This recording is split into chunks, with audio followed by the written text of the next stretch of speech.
Assalamualaikum warahmatullahi wabarakatuh. Apa kabar teman-teman semuanya? Bertemu lagi dengan saya di channel Mahkota Hati. Oke, baik teman-teman semuanya, hari ini saya ingin coba menjawab ya salah satu pertanyaan dari komentar ya, bahkan dia tuh langsung menelpon saya kemarin ya kira-kira. Pertanyaannya seperti ini, Ustadz, hutang saya banyak, saya nggak tahu lagi harus berbuat apa. 1 minggu lagi saya harus bayar cicilan hutang saya, kalau nggak saya bayar maka rumah akan menjadi jaminannya dan kemungkinan besar rumah saya akan disita. Tolong bantu saya kasih solusi apa yang harus saya lakukan. Karena saya sudah berusaha mengamalkan istighfar, sholawat, sholat tahajud, tapi petunjuk jalan keluar belum juga datang. Apa yang harus saya lakukan? Kira-kira pertanyaan seperti itu. Nah, oleh karena itu di video kali ini saya akan coba jawab ya. Coba jawab sesuai dengan pengalaman saya ya, yang lalu, bahwa saya juga pernah mengalami di kondisi seperti itu. Bahwa saat itu saya juga punya utang di bank yang harus saya lunasin, kalau tidak rumah menjadi jaminan dan itu bisa disita. Ketika itu saya berusaha mencoba untuk menggunakan metode ketika waktu cicilan hutang tiba, saya coba pinjam ke teman, kemudian pinjam ke sana, pinjam ke sini dan lain sebagainya untuk menutupin cicilan hutang saya di bank.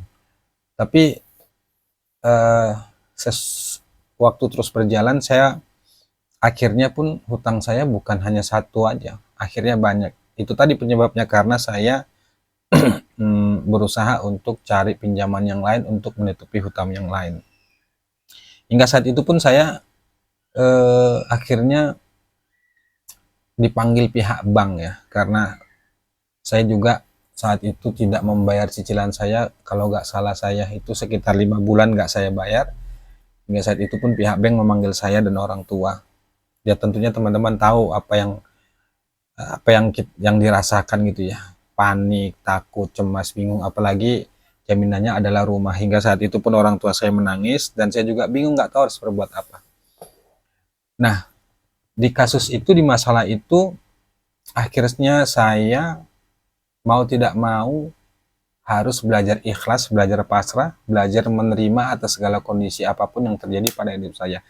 Itu masih satu bank ya, masih satu pinjaman saya masih di bank, belum kepada yang lain-lain ya, belum kepada orang yang lain ya. Jadi benar-benar saat itu posisi saya itu benar-benar nggak tahu lagi harus berbuat apa. Hingga pada akhirnya pun saya memenuhi panggilan bank. Saya berangkat ke sana sama orang tua ke bank. Kemudian saya pun ya ketemu dengan pihak bank. Dalam hati saya sudah ikhlas, saya sudah pasrah, saya sudah rela lah, apapun yang terjadi ya sudahlah, itu sudah ketentuan Allah dan takdir Allah, dan saya sudah nggak tahu lagi harus berbuat apa. Singkat cerita, saat itu saya pun dimarahi, kemudian saya pun juga dimaki, kemudian saya pun juga diancam dan lain-lain. Orang tua pun menangis dan saya pun juga bingung harus berbuat apa dan melakukan apa. Tapi anehnya ketika saya dimarahi dengan pihak bank dengan segala macam cacian, dengan segala macam ancaman dan lain sebagainya, dalam hati saya, ya sudah ya Allah, saya ikhlas, saya ridho, saya terima semua ini, mudah-mudahan ini adalah jalan ampunan atas semua perbuatan dosa yang saya lakukan selama ini. Kira-kira begitu. Selesai kira-kira 1 jam lebih gitu, saya dipanggil kan, orang tua sudah menangis saja gitu, orang tua saya sudah menangis saja gitu kan, nggak tahu harus bagaimana. Selesai, kami pun pulang ke rumah. Sampai di rumah saya juga nggak tahu harus berbuat apa, bingung. Apalagi lihat orang tua sudah menangis dan saya bingung harus bagaimana. Orang tua juga ya nggak tahu lah pokoknya harus berbuat apa. Hingga saat itu pun saya hanya berpikir, ya Allah gimana ini gitu. Hingga pada akhirnya selesai maghrib, saya sholat maghrib ke masjid ya. Selesai maghrib tuh saya bentangkan sajadah, kemudian saya sholat taubat 2 rakaat. Di situ saya minta ampun kepada Allah, benar-benar minta ampun. Saya nggak minta utang lunas, tapi saat itu saya hanya minta ampun. Saya pun menangis, kemudian saya benar-benar minta ampun kepada Allah, ya dengan harapan saya mohon ampun itu pertolongan Allah datang, karena saat itu benar-benar nggak tahu lagi harus berbuat apa. Selesai sholat maghrib, saya pun sholat taubat, kemudian saya minta ampun istighfar pada Allah sampai menunggu waktu isya. Selesai sholat isya, saya nggak kemana-mana. Saya sudah benar-benar bingung, nggak tahu harus berbuat apa. Saya bentangkan sajadah lagi. Saya bentangkan sajadah, kemudian saya pun merenung, saya berpikir, benar-benar saya berpikir, sebab kenapa saya hingga sampai seperti ini, saya pun merenung, berpikir gitu ya. Hingga pada akhirnya saya pun menemukan satu titik permasalahan bahwa semua yang terjadi pada diri saya ini adalah disebabkan karena dosa-dosa saya.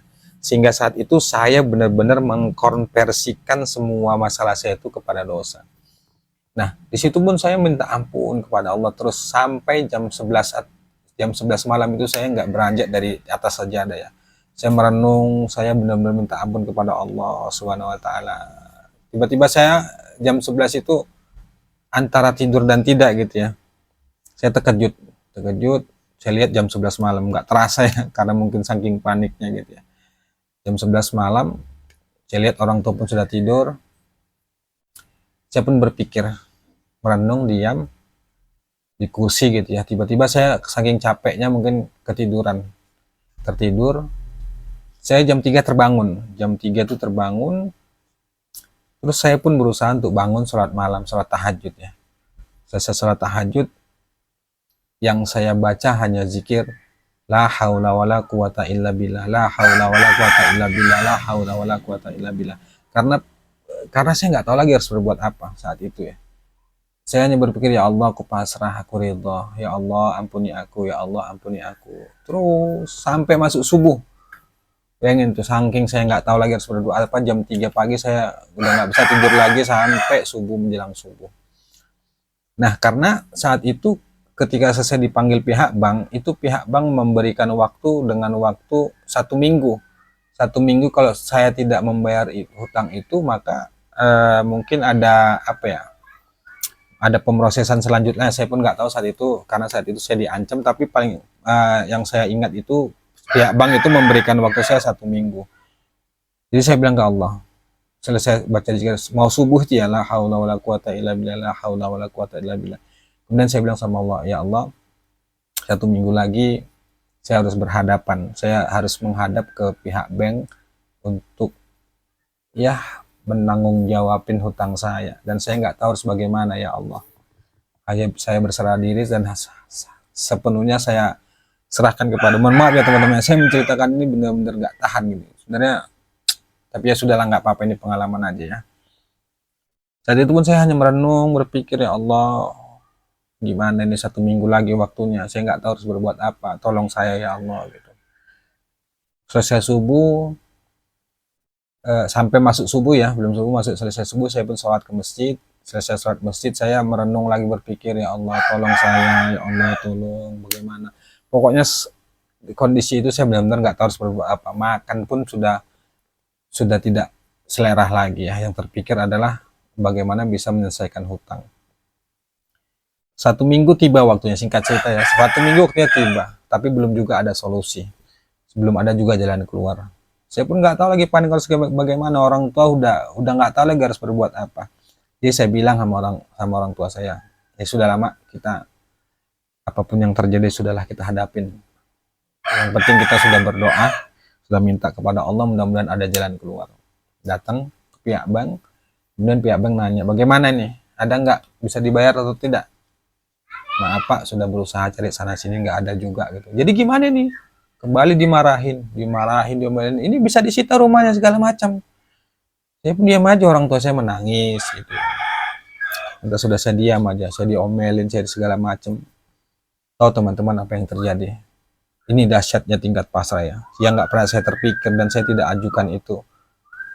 Pihak bank sendiri yang memberikan solusi itu. Udah gini aja.